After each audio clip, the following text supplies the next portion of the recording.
به نام خدا، شهریار اسماعیلی هستم، مدرس و محقق ماساژهای شرقی. امروز میخوایم آداب و اصول کاری ماساژهای شرقی رو با همدیگه مرور کنیم.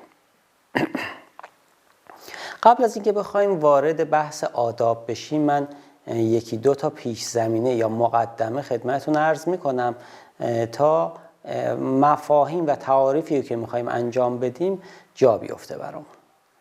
اینکه مطرح میشه ماساژهای شرقی منظور چی هست اصلا؟ ببینید، تقریبا سال 86 که من و همسرم خانم زیمران رفتیم تایلند و دوره‌های ماساژ رو گذروندیم و بعدش که اومدیم یک مقدار واکنش نسبت به کشور تایلند وجود داشت و نمیشد مطرح بکنیم. خیلی از جاها، خیلی از ادارات، ارگان‌ها که ماساژ تایلندی ما آوردیم و میخوایم توسعه بدیم. به همین خاطر یه تغییر نامی تو اون برهه زمانی گذاشتیم روش به اسم ماساژهای شرقی که اشتباه هم نبود اتفاقا، چون این ماساژ یعنی ماساژ تایلندی که سبک شما توی ایران مطرح کردیم فقط خاص کشور تایلند نبود. این ماساژ توی هند، چین، اندونزی، مالزی، ویتنام، بوتان و تمام کشورهای اون منطقه داشت انجام میشد. حالا با یه مقدار تفاوتی، یک کشور با یک کشور 10%، 15%، 20% امکان داشت تفاوت داشته باشه، ولی سبک و سیاق همون بود. ولی به خاطر اینکه کشور تایلند روی مباحث توریستی زیاد کار کرده بود و روی این ماساژ خیلی مانور داده بود از لحاظ اینکه گردشگرا بیان خدمات بگیرن، قرعه به نام کشور تایلند افتاده بود و به عنوان ماساژهای تایلندی تو دنیا مطرح شده بود و هست. ولی ما به عنوان ماساژ شرقی مطرح کردیم که دقیقاً همون منطقه هم پوشش داده میشد. حتی ایران انقدر در قدیم بزرگ بوده و وسعت داشته حتی تا هندوستان توی دوره میرسیده که این ماساژها در ایران خودمون هم داشته یه زمانی انجام میشده. پس منظور از کلمه شرقی ماساژهایی هستش که توی اون حوزه و تو اون خطه داره کار میشه و خیلی رونق داره و گسترش پیدا کرده. خب اگر بحث میشه ماساژهای شرقی، خب در قبالش ماساژهای غربی یعنی چی پس؟ چون اگر یک ماساژی به اسم ماساژ شرقی نامگذاری میشه، قطعا ماساژهایی به نام ماساژهای غربی هم میشه مطرح کرد. ما اگه بخوایم تفاوت این دو مدل ماساژ رو با هم بگیم، من میتونم حتی نامگذاری ها رو یه مقدار دقیق تر بکنم، یعنی اصلاح بکنم. منظور از ماساژ شرقی ماساژهای سنتی هستش. منظور ما یعنی ماساژهایی که داشته از قدیم الایام انجام میشده. حالا این میتونسته توی تایلند باشه، میتونسته توی ایران خودمون باشه، میتونسته هندوستان باشه، میتونسته توی آفریقا باشه، توی اروپا باشه، توی نمیدونم مثلا قبایل آمریکایی باشه، سرخپوست، هر چی فرق نمیکنه. ماساژ هایی که قدمت داره، از قدیم اومده، ما منظورمون اون هستش، ماساژ های سنتی. ماساژ های غربی میتونیم به عنوان ماساژ های مدرن یا ماساژ های کلاسیک هم مطرحش بکنیم که این ماساژ هایی هستن که توی دنیای مدرن شکل گرفته و رشد کرده، توسعه پیدا کرده. تفاوتاشون رو وقتی من مطرح بکنم یکم بهتر جا میفته. خب اولین تفاوت این دو مدل ماساژ همون چیزیه که مطرح شد، یعنی قدمتشون. ماساژهای سنتی، ماساژهای شرقی قدمتشون به چندین هزار سال میرسه. مثلا تای ماساژ سنتی 2500 تا 3000 سال قدمت داره. فوت ماساژ که بیسش و ریشش چینی هستش نزدیک 5 تا 6 هزار سال قدمت داره. این قدمت کجا تعیین میشه؟ دست‌نوشته های رو پاپیروس هستش که عمر سنجی شده و تعیین سن شده که این مثلا پاپیروس که تکنیک های ماساژ پا، نقاط ماساژ پا رو توش توضیح داده، مال مثلا 5000 سال پیشه. مجسمه‌ای هست در تایلند، در سایر کشورهای منطقه آسیای جنوب شرقی مجسمه‌ای هست که اون مجسمه‌های سنگی تکنیک‌های ماساژ رو داره به نمایش میذاره. تعیین سن شده 2500 3000 سال قدمت این مجسمه‌ها هستش. روی دیوارها طراحی هایی کشیده شده، دیوارهای معابد، دیوارهای مختلف، که این طراحی های تکنیک های ماساژ هستش، خطوط ماساژ هستش، نقاط ماساژ روش توضیح داده شده، تعیین سن شده، چند هزار سال قدمت دارن. ما ماساژ هایی که تو ایران خودمون بوده 1500 سال قدمت داشته. ولی ماساژ های مدرن ماساژ هایی هستند که قدمتشون به همین تقریبا 170-80 سال بیشتر نمیرسه.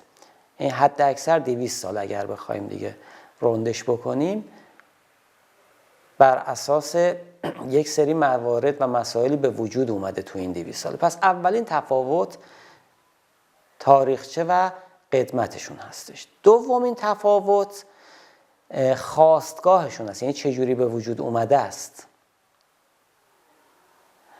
ماساژ های غربی یا ماساژ های مدرن، شخصی پزشک بوده، تخصص داشته، بر اساس آناتومی و فیزیولوژی بدن اومده یک سری تکنیک ابداع کرده، به وجود آورده که فلان تکنیک رو انجام بدیم برای فلان مسائل خوبه، فلان حرکت رو انجام بدیم برای فلان مشکل خوبه. کاملا این تکنیک ها تعریف شده بر اساس آناتومی فیزیولوژی بدن، بر اساس علم و دانش. ولی ماساژ های شرقی خواستگاهشون به این شکل نبوده. به خاطر قدمت زیادی که دارن، چندین هزار ساله که دارن، یک جایی توسط اشخاصی به وجود اومده، نه لزوما بر مبنای آناتومی و فیزیولوژی بدن، بر مبنای حس، احساس، اشراقی هستن به وجود اومده و به مرور اصلاح شده. یعنی شخص اومده یک عمر زمان داشته تا این تکنیک ها رو اصلاح کنه، روش زمان بذاره، تکنیک های خوبش رو نگه داره، تکنیک های آسیب رسان، مضر یا ناراحت کنندش رو حذف کنه. نسل بعدی شاگردان اون شخص مجدد یا اون اشخاص مجدد اومدن زمان گذاشتن، اصلاح کردن، بهینه کردن، دوباره شاگردان نسل بعدی اومدن. چون چند هزار سال این فرصت بوده که نسل‌های متوالی بیان این ماساژ رو اطلاع بهش بدن، بهینش کنن، بهترش کنن، بهسازیش کنن تا به این چیزی که به ما رسیده برسه، تا این چیزی که دست ماست بهش برسیم.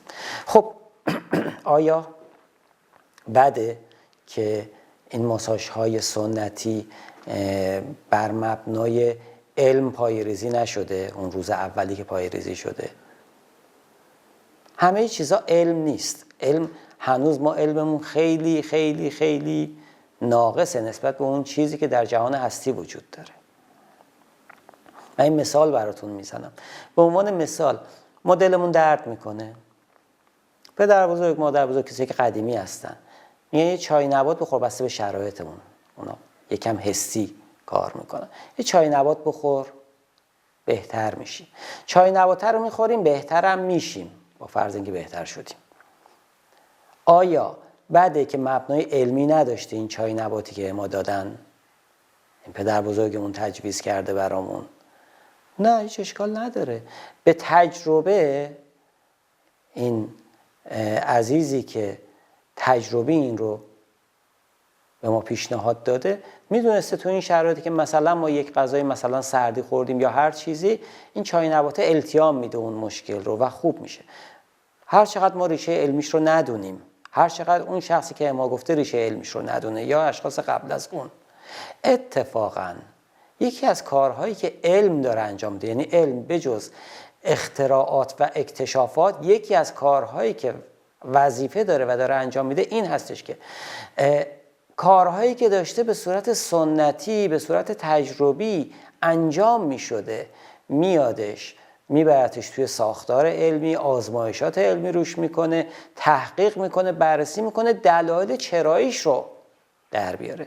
یعنی میاد تحقیق میکنه، به عنوان مثال اون نبات، اون چای نبات چی داره، چه تأثیری میذاره، تو چه شرایطی کمک میکنه که اون دلدرد التیام پیدا کنه. یعنی دلایل علمی برای کاری که داشته انجام میشده پیدا میکنه. پس علم خیلی میتونه به سنت کمک بکنه در راستای اینکه بهینش بکنه، نه اینکه بخواد نفیش بکنه، چون چیزی که داشته کار میکرده کار میکنه. پس بحث خوب و بدی نیست، بحث این هستش که تجربه هم خواستگاه بسیار قدرتمندیه. یک جایی این بهتر کار میکنه، یک جایی اون بهتر کار میکنه. یعنی این نیست بگیم این خوبه یا اون خوبه، نه، هر کدوم جایگاه خودشون رو دارن. یه تفاوت دیگه هم من خدمتتون عرض کنم بین ماساژهای سنتی و شرقی یا شرقی و ماساژهای مدرن یا ماساژهای غربی. اینکه ماساژهای غربی عموماً جزءنگر هستند، ماساژهای شرقی و سنتی عموماً کلنگر هستند. به چه معنی؟ من اجازه بدین برای اینکه این رو بخوام بازش کنم با یک مثال اصلا باز کنم مسئله رو. یه مقایسه‌ای بکنیم بین طب مدرن، طب غربی یا آلوپاتی و طب سنتی خودمون. طب سنتی بر مبنای فلسفه وجودی و تفکری که هستش توش میگه که ما بدن انسان رو به مثابه یک کل باید در نظر بگیریم، کل بدن رو به تعادل برسونیم. تا وقتی کل بدن به تعادل رسید مشکلاتش بهتر بشه یا مشکلاتش برطرف بشه، مشکلاتی که به خاطر عدم تعادل توی اون بدن به وجود اومده. طب مدرن میاد به صورت جزئی تر نگاه میکنه. یعنی اگر شخص سردرد داره میره پیش متخصص سر، متخصص مغز و اعصاب مثلا، و انحصاری روی سردردش کار میشه. اگر شخص مشکل به عنوان مثال زانو درد داره میره مثلا پیش ارتوپد تا مشکلات مفصلی و مشکلات استخوانیشو بتونه برطرف کنه. اگر مشکل گوارش داره، مشکل معده داره، میره پیش متخصص گوارش تا این مشکلات رو بررسی کنه و حل کنه. حتی خود پزشکان به صورت معمول ارجاع میدن. یعنی اگر ما رفتیم پیش پزشک مغز و اعصاب در رابطه با سردردمون داریم صحبت میکنیم، ولی مشکل زانو دردمون هم که مطرح کنیم، مادامی که مرتبط نباشه به اون هیته سردردمون، حالا هر مشکلی باشه، ما رو ارجاع میده به یک متخصص مربوطه که تو اون زمینه بریم کار و مشاوره بگیریم و درمان بشیم. چرا؟ چون انقدر این شاخه های علم گسترده شده، انقدر وسیع شده که شاید بگیم عمر یک نفر کفاف نمیده توی تمام حوزه ها بخواد ورود پیدا بکنه و تبحر پیدا کنه تو تمام حوزه ها و تخصص گرایی انجام شده اینجا. در صورتی که وقتی میریم پیش پزشک طب سنتی، پزشک طب سنتی سردرد، زانو درد، مشکل گوارش، مشکل تمام اینا رو با همدیگه نگاه میکنه، بررسی میکنه و تمام اینا رو منتج از یک عدم تعادل تو بدنمون میبینه یا دو عدم تعادل. این دیگه تخصصیه، ما وارد اون مبحث نمیخوایم بشیم. و سعی میکنه بدن رو، این اخلاقش رو، این مزاجها رو به تعادل برسونه تا بتونه مشکلاتی که نتیجه اون عدم تعادل شده از بین ببره. خب حالا دوباره این بحث پیش میاد، آیا بده یا آیا خوبه؟ اصلا بحث خوب و بدی نیست، هر کدوم جایگاه خودشو دارن.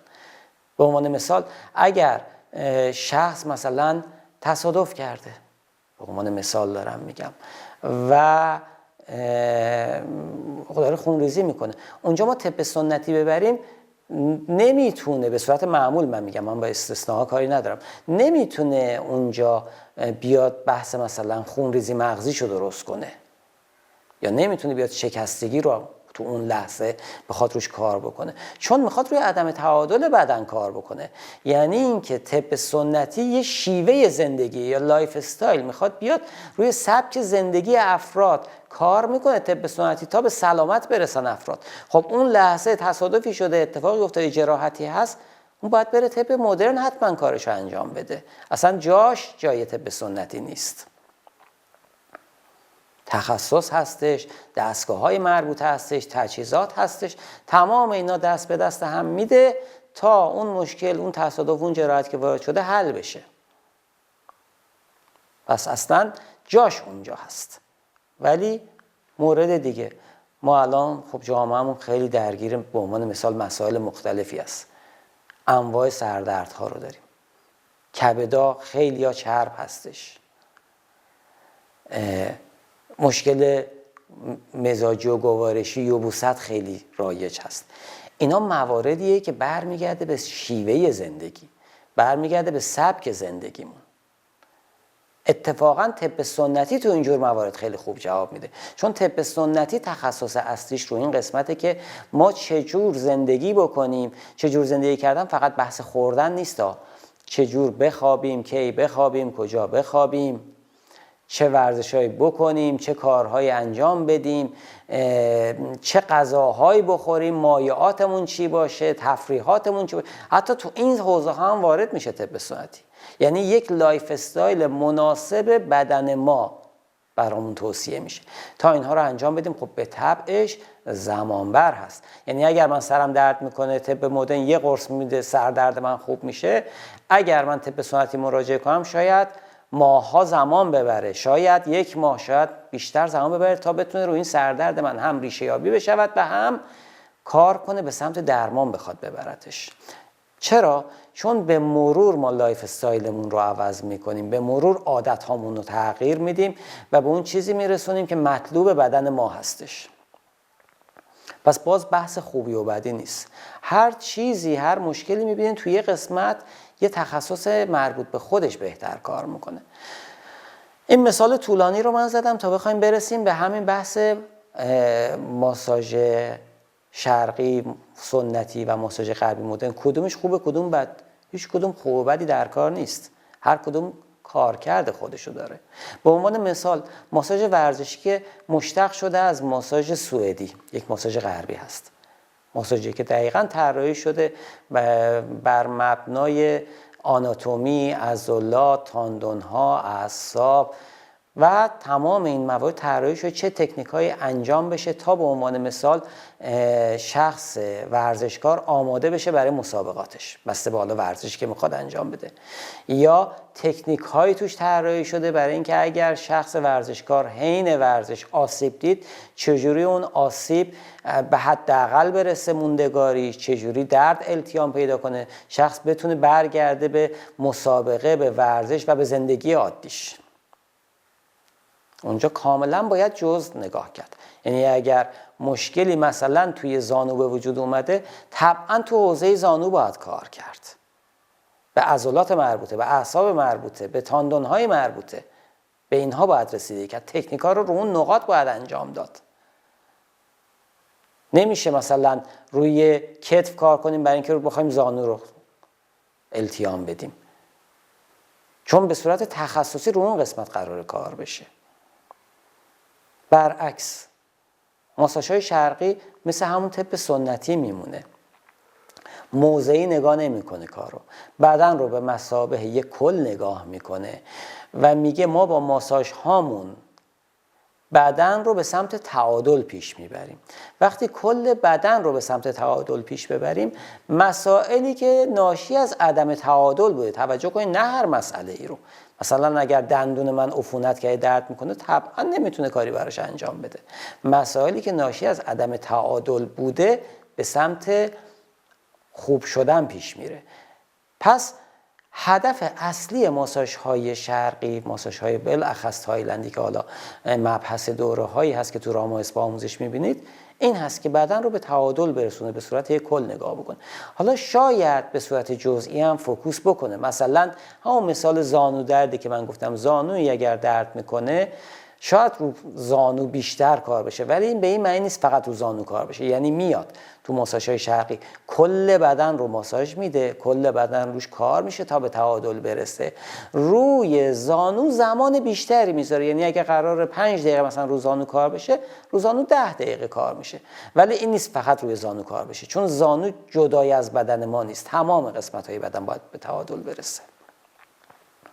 خب من این کلیات رو گفتم تا تازه برسیم سر آدابمون که ببینیم آداب حالا ماساژهای شرقی چی است. تو راما اسپا شما انحصاراً ماساژهای تایلندی شرقی رو فرا خواهید گرفت توسط حالا بنده، خانم زیمران یا سایر اساتید، هرچند که دوره‌های ماساژهای غربی، ماساژهای سوئدی، ماساژهای ورزشی و امثال هم بنا به درخواست دوستان در این پلتفرم در برنامه بارگذاری خواهد شد به مرور، یعنی با اونها هم میتونید شما آشنا بشین و تخصص پیدا بکنید. کلا اگر بخوایم طب رو بهش نگاه بکنیم، طب شرقی یا طب سنتی 4 تا حوزه مجزا و کلی داره. یک گیاهان داروییش هستش که گیاهان دارویی چیزهایی که ما شاید این ور اون ور خودمونم به گوشمون آشنا باشه، گلگاو زبون، عرق نعنا و سایر چیزهایی که ما به گوشمون آشنا است و چیزهای خیلی تخصصی‌تر که تو حوزه کاری پزشکان طب سنتیه که استفاده میکنن سیستم طب سنتی پزشکان از این گیاهان دارویی برای اینکه بتونن تعادل رو به بدن برگردونن. دومین بخشی که هست رویه‌های پزشکیه.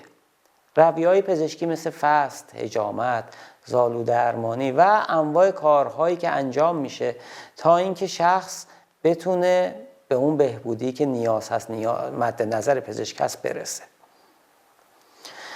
مورد بعدی که الان یه مقدار کم رنگتر شده مامایی سنتی است که ما به اسم قابلگی میشناسیمش، که چطور کمک بکنه شخص به روش‌های سنتی به وضع حمل زائو، چطور کمک کنه که بچه در رحم مادر بتونه جایگیری صحیحی داشته باشه، به دردها مشکلات زائو بخواد رسیدگی کنه و هنوز توی یک سری مناطقی که خیلی دور افتاده است هنوز این رایج هست، کاملا قابل حضور داره و کمک میگیره زائو ازش برای وضع حمل، برای دوران بارداری.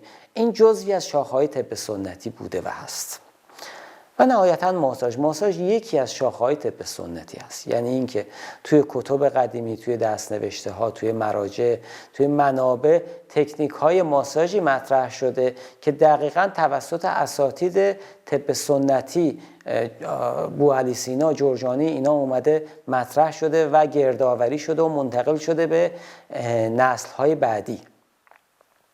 پس البته به عنوان ماساژ نبوده، به اسم توی حالا مباحث طب ایرانی خودمون به اسم دلک و غمز مطرح می شده. پس اگر بخوایم ماساژ رو به عنوان یک چیز مستقلی در نظر نگیریم و بخوایم زیر مجموعه علم و دانشی ما اینو محسوب بکنیم، ماساژ دقیقاً زیر مجموعه طب سنتی میشینه. ماساژهای شرقی که خدمتتون عرض کردم قدمت چندین هزار ساله است، ریشهشون به حتی ایران قدیم خودمون میرسه. یعنی حتی اگر تکنیک های دلاک های قدیم رو ملاحظه بکنید میبینید چقدر شباهت داره به تکنیک های ماساژ های تایلندی که داره انجام میشه. تایلندی داره، یعنی این شباهت ها نشون میده که اینا همه همریشه بودن دقیقا. خب تا اینجا ما یه مقدمه‌ای رو گفتیم برای اینکه بخوایم در رابطه با آداب ماساژهای شرقی صحبت بکنیم. توجه کنید که چیزهایی که ما امروز داریم تو این دوره مطرح می‌کنیم انحصاراً در رابطه با کلاس‌ها و دوره‌های عملیه که شما در راما اسپا می‌گذرونید. یعنی ما نمی‌خوایم تعمیم بدیم چیزهایی که امروز داریم مطرح می‌کنیم به کل ماساژهای دنیا، به خاطر اینکه هر ماساژ میتونه آداب خودشو داشته باشه، روش‌های کاری خودشو داشته باشه، ممنوعیت‌ها و محدودیت‌های کاری خودشو داشته باشه. ما میتونیم اختصاصی نگاه کنیم به کاری که قراره شما به صورت عملی انجام بدین، تئوریش رو با هم دیگه کار بکنیم. خب یه آدابی داره، هر کاری آداب داره، نه فقط کار ما. اگر آداب کار رعایت بشه، احتمال زیاد اون کار موفق خواهد بود. اگر آداب کاری یک حرفه، یک کاری رعایت نشه، به احتمال زیاد اون کار ناموفق جلو میره. ببینیم آداب کاری ما توی ماساژ چجوریه. قبل از اینکه بخوام توی ماساژ من بگم، یه نکته رو بگم.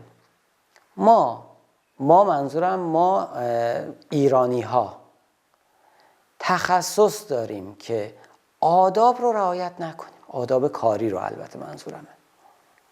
مثال میزنم، تلویزیون میخریم مثلا 60 اینچ، آداب کاری اون تلویزیون، آداب استفاده از اون تلویزیون چیه؟ اون دفترچه راهنماشه که ما مطالعه بکنیم، ببینیم چجوری میتونیم تنظیماتش رو انجام بدیم، چجوری میتونیم تمیزش کنیم، با چه موادی میشه تمیز کرد، سیستم برقش به چه شکله، تمام این مواردی که هستش چه نگهداریشو به چه شکل انجام بدیم. اینا میشه آداب استفاده از اون تلویزیون.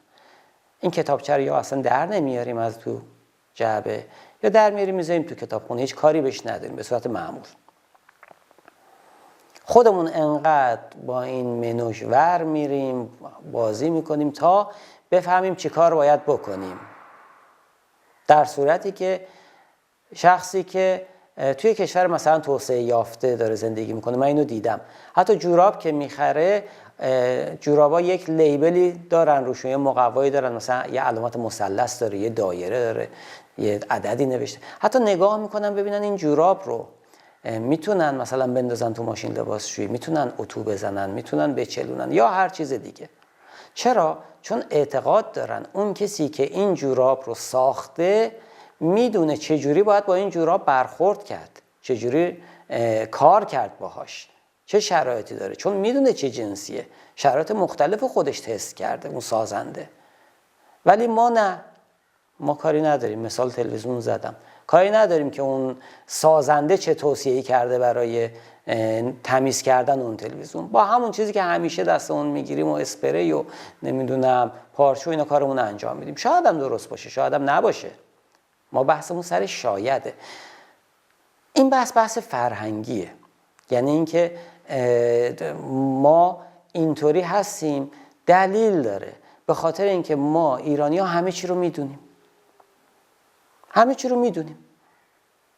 آدرس بپرسید از یه نفر تو خیابون، بهتون یه آدرسی میده، میرین تازه متوجه میشین اصلا آدرس اینوری نبوده، شما دقیقاً جهت مخالف باید بهتون میگفته میرفتید. خب به راحتی میتونست بگه نمیدونم، من مال این منطقه نیستم. این کلمه نمیدونم توی ایران برای ما خیلی خیلی بار سنگینی داره. خیلی احساسی کسر شأن میکنیم که اگر یک چیزی از ما سوال بشه و ما بگیم نمیدونیم، احساس میکنیم یه چیزی رو از دست دادیم، در صورتی که اینطور نیست. هر کسی نسبت به تخصصش، نسبت به زمانی که گذاشته، نسبت به تلاشی که کرده، یک سری چیزها رو میدونه، یک سری چیزها رو نمیدونه. این کاملا طبیعیه. ببینید ما نمیخوایم فرهنگ رو درست کنیم، در توانمون هم نیست بخوایم این کار رو انجام بدیم. هدف ما اینه که این فرهنگ صحیح رو توی حرفه ماساژمون بتونیم رعایت کنیم. فقط این رو ما هدفمون هستش. پس اگر بحث آداب کاری رو داریم مطرح میکنیم، برای اینکه این اشتباه فرهنگی که وجود داره، این اشتباهی که به صورت عرف و معمول وجود داره، ما توی کار و توی حرفمون قاطی نکنیم.